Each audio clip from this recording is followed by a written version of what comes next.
Arnold J. Rimmer a tribute. What's this?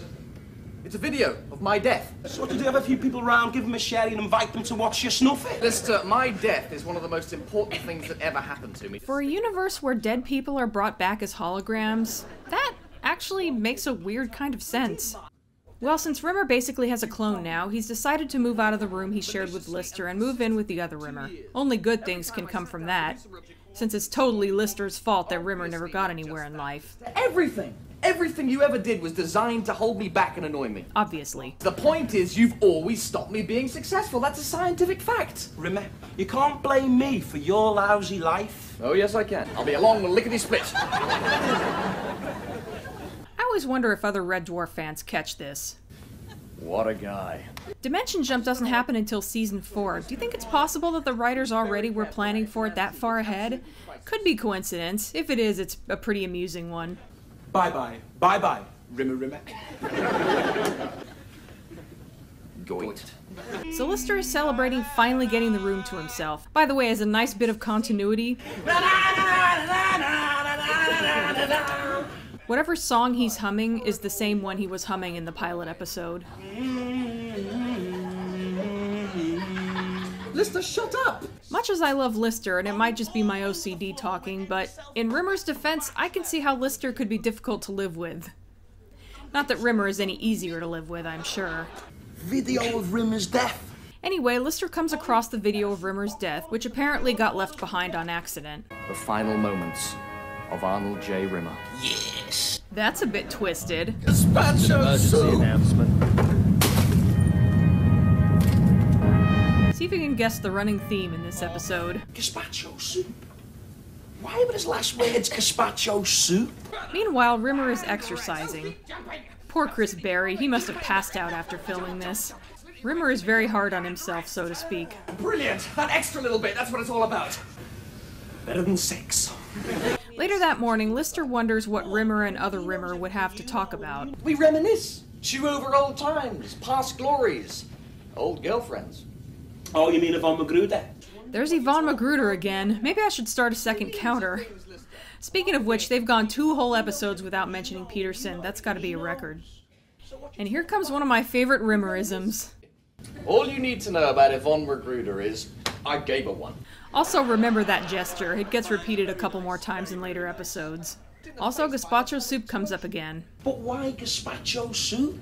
That, Lister, is something you will never ever know. Arnold, you asked me to remind you when it was time for your Esperanto revision. Also Esperanto. It's kind of a second language in this show. Fun fact, with the way filming is done, a prop person had to blow that bubble ahead of time. So Craig Charles had to put ABC gum in his mouth for this scene.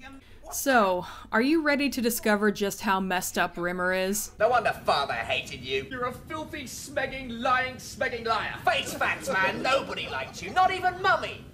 Mummy did like me. Mummy was just busy. Now grow up, Mr. Gazpacho! Mr. what? I said Mr. Gazpacho, Deafy! I love that there are scutters there just watching the show. It gets so bad, Rimmer actually has to go back to Lister's room just to get away from himself. Shut up, you dead git! Making fun of Rimmer for being dead is kind of a berserk button for him. Also, stop your foul whining, you filthy piece of distended rectum! best insult award goes to Rimmer. There's no point in concealing it anymore. Rimmer and me, we've had a bit of a tiff. Sometime later, they're watching Citizen Kane. Or the cartoon running before Citizen Kane, I guess. That's Citizen Kane, all right. Unmistakable. And the Rimmer bickering continues. Will you two guys just grow up? 2? I think there's only one immature person around here. We'll know who it is. If nothing else, Red Dwarf taught me a new way to give someone the finger. So this whole dueling Rimmers thing has gotten out of hand, so Lister announces that one of them has to be shut off. And he chooses the original Rimmer. Ouch. If you'd have given me Kachansky's hologram, none of this would have happened. You made the bed, you lie in it, drive room, 10 minutes. The other Rimmer wanted to watch, but Lister kicks him out. Don't forget to write. You great Nancy. I'll have a whiskey. Straight. With ice and lemonade, a cherry and a slice of lemon. Interesting seeing how a hologram drinks. And another. Make it a double. So now that Rimmer knows he's about to be shut off, he finally tells the gazpacho soup story. I'd been invited to the captain's table. I'd only been with the company 14 years. Only 14 years. What an accomplishment. We had gazpacho soup for starters. I didn't know gazpacho soup was meant to be served cold, and I told him to take it away and bring it back hot. The looks on their faces still haunt me today. He tells it like it's such a harrowing tale. Well, in the world of Rimmer, it is. I never ate at the captain's table again.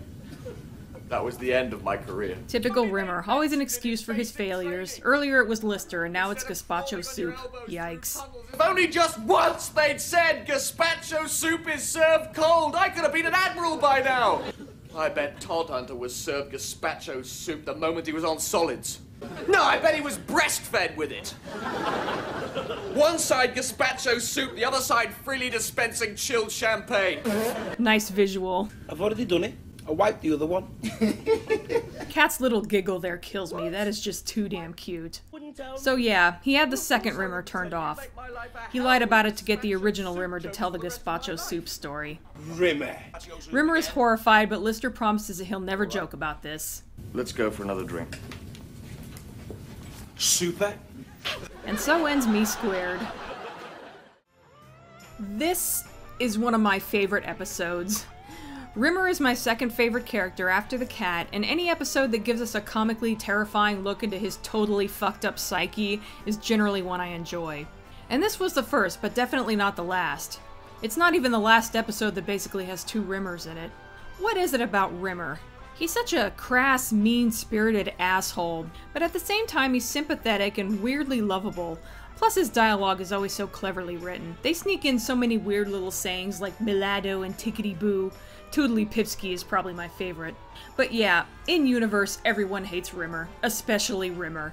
Seriously, some of the insults he uses against himself are cringe-inducing, as he knows where all his own weak spots are. His parents didn't love him, he's dead, and of course the infamous gazpacho soup incident. And no Red Dwarf fan will ever look at gazpacho soup the same way again. Just remember that it's served cold and you'll be fine. Well, this is the end of Season 1. Thanks for sticking with me so far. Next up will be the first episode of Season 2, Crichton. See you then.